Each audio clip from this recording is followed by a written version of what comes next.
पाहत आहात लक्षवेध news network. अचूक वेळ अचूक बातमी. खरं तर काय झालं की विठ्ठल कारखाना अडचणीत होता. सभासदांनी मतदान रुपये आशीर्वादांनी निवडून दिलं आणि कारखाना चालू झाला. पहिल्या वर्षी 7,26,000 गाळप केलं. यावर्षी देखील 10,81,000 गाळप केलं. 10,85,000 पोती साखर बाहेर पडली. जवळजवळ 4 कोटीच्या आसपास 3 कोटी 78 लाख युनिट आपण लाईट एक्सपोर्ट केली. डिस्टिलरी सुरू आहे, अजून बगॅज आहे. आणि अशा स्थितीमध्ये जप्तीची कारवाई गेले 4 महिने सुरू आहे. आणि 2021मध्ये खरी सरपेशी सुरू झाली ती.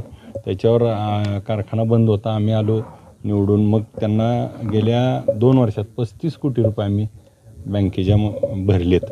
आत्ता स्टेच्या ऑर्डर होती, बँकेने कोर्टानं ऑर्डर केली होती. त्या कोर्टाच्या ऑर्डरनुसार स्थगिती होती. पण काल 25 तारखेला कोर्टापुढं होतो आणि कारखाना चालू होता इतके दिवस. म्हणून आम्ही बँकेला स्थगिती मागतो, कोर्टाला स्थगिती मागत होतो की जप्त होऊ नये, कारखाना सुरू आहे.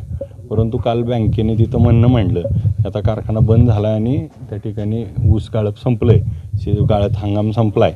त्यामुळे काल कोर्टाने स्थगिती उठवली आणि स्थगिती उठवल्यानंतर आम्हाला असं आणि कोर्टाने देखील सांगितलं होतं की तुम्ही त्यांच्याशी चर्चा करा. पण बँकेने डायरेक्ट येऊन, आम्ही आत्ता पवारसाहेबांच्या सभेत होतो आणि इथं मात्र ही कारवाई गेली. त्यामुळे आता चिंतेची बाजू अशी आहे की गाडवांमध्ये साखर आहे आणि काही शेतकऱ्यांची बिलं देणं बाकी आहे. त्यामुळं त्वरित निर्णय घेऊन बँकेशी आम्ही संपर्क साधतो आहे, वरिष्ठांशी संपर्क साधतो आहे, पवारसाहेबांशी बोललो आहे. आता सहकार मंत्र्यांशी पण संपर्क केला होता, परंतु ते दवाखान्यात असल्यामुळं आता सरकारमधल्या सगळ्यांशीच बोलावं लागणार आहे.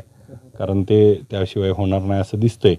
म्हणजे अजितदादांशी असतील, फडणवीस साहेब असतील, मुख्यमंत्री असतील, यांच्याशी देखील मी पवारसाहेबांना सांगेन की बोला आणि काहीतरी मार्ग काढून द्या. त्याशिवाय कारखाना हा या तालुक्याचा कणा आहे आणि तो वाचला पाहिजे, ह्यासाठी आम्ही भूमिका घेऊ. जानेवारी महिन्यामध्ये आपला राज्य सहकारी बँकेने नोटीस पाठवलेली होती. त्याच्यामध्ये थकीत कर्ज 2019 पूर्वीचं आणि त्यावरील व्याज यापोटी कारवाई आणि चालू गळीत हंगामातली म्हणजे मागील 22-23च्या गळीत हंगामातली रक्कम भरली नाही असाही त्यात उल्लेख केला होता. आता त्याबद्दल काय सांगाल? आता 430 कोटी व्याजासहित आता MSC बँकेचं कर्ज आहे असं बँकेनं कळवलं आहे आम्हाला. परंतु हे सगळं कर्ज मी निवडून यायच्या आधीच आहे. आता ते व्याज आणि ते मुद्दल खूप वाढलं आहे. आता बँकेचं असं म्हणणं आहे 25% रक्कम भरल्याशिवाय आम्ही काय तुम्हाला ह्यात आम्ही मदत करू शकत नाही. मग आता 100-110 कोटी रुपये भरली आहे तर कारखान्याची बिलं शेतकरी कसं चालवायचा हे संकट आहेत. आता आम्ही त्यांच्याशी चर्चा करतो आहे. त्यातनं मार्ग काय निघतो आहे, त्यातनं मार्ग काढून पुढं जाऊ. आता अचानक संकट आलं आहे, आपण देखील आता अचानक प्रश्न विचारतो आहे. त्यामुळे मला त्यांच्याशी पण थोडं चर्चा करावं लागेल. एकीकडे इलेक्शन चालू आहे आणि कुठेतरी आपल्यावर दबाव येतो का, हे आमच्या लक्षवेध न्यूज चॅनल सांगा. दबाव आता ते तर आपल्याला वेगळं काही सांगायची गरज नाही. परंतु काय की ही कारखाना 2021पासून ह्या अडचणीत 19ला कर्ज मिळालं, त्यानंतर ह्या अडचणीचे सामोरे जातच होता. परंतु आम्ही त्या ठिकाणी थोडे पैसे भरून बँक काढून क्रशिंग करून शेतकऱ्याला 2 रुपये जास्त देता येतील ही भूमिका आमची होती. त्यातनं आम्हाला असं वाटत होतं की कारखाना चांगला चालवल्यानंतर हा शेतकऱ्याला इथल्या मदत होती आहे, 2 रुपये जास्त मिळतात, सहानुभूतीपूर्वक विचार करतील. परंतु तसं झालं आहे असं वाटत नाही. किती गोडाऊन सील केले जातं? आत्ता तर 3 सांगितलेत, ज्यात साखर होती ते 3 गोडाऊन आता सील झालेत. आता बाकीचे अधिकारी बसलेत. आता ते काय सील करतायत काय साखर आहे टोटल गोडाऊनला? आत्ता करेक्ट आकडा माहीत नाही मला, पण लाखभर किती असतील आता आयडिया नाही मला.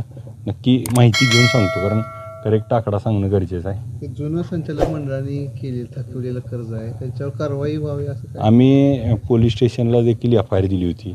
आम्ही कोर्टात देखील दाखल केलं आहे की हे जुने कर्ज ह्यांनी भ्रष्टाचार केला आहे. थकवलं म्हणजे काय तर ह्यातले पैसे घरी घेऊन गेलेत.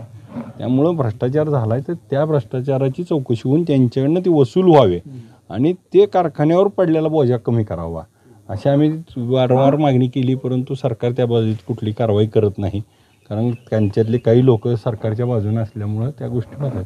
8 वर्षानंतर जवळपास विठ्ठल सहकारी साखर कारखान्याने 10 लाखाच्या पुढे गाळप केलं आहे. कारखाना अवसानियात निघू लागलेला कारखाना चांगल्या पद्धतीने चालतोय.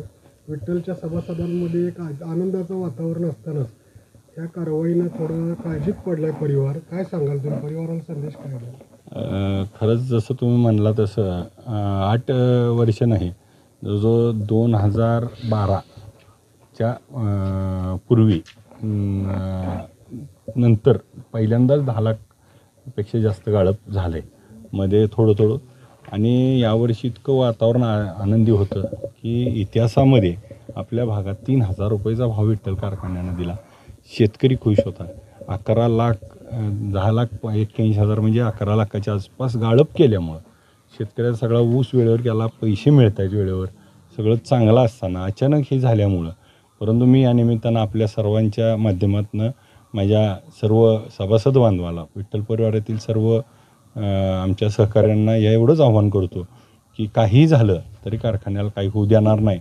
वेळ पडली तर स्वतःला घाण ठेवेल, परंतु कारखान्याला काही होणार नाही याची आम्ही मात्र नक्की काळजी घेऊ. शेतकऱ्यांनी ज्या विश्वासानं मला निवडून दिले त्या विश्वासाला कुठेही तडा जाऊ देणार नाही. भले काहीही मला त्यासाठी किंमत मोजावं लागली तरी मोजील, परंतु शेतकऱ्याला मात्र त्या ठिकाणी सभासदाला कुठेही अडचणी देऊ देणार नाही. Okay, thank you. तुम्ही पाहत राहा लक्षवेध न्यूज चॅनल. आमच्या लक्षवेध न्यूज नेटवर्क चॅनलला लाईक करा, सबस्क्राईब करा आणि शेअर करा.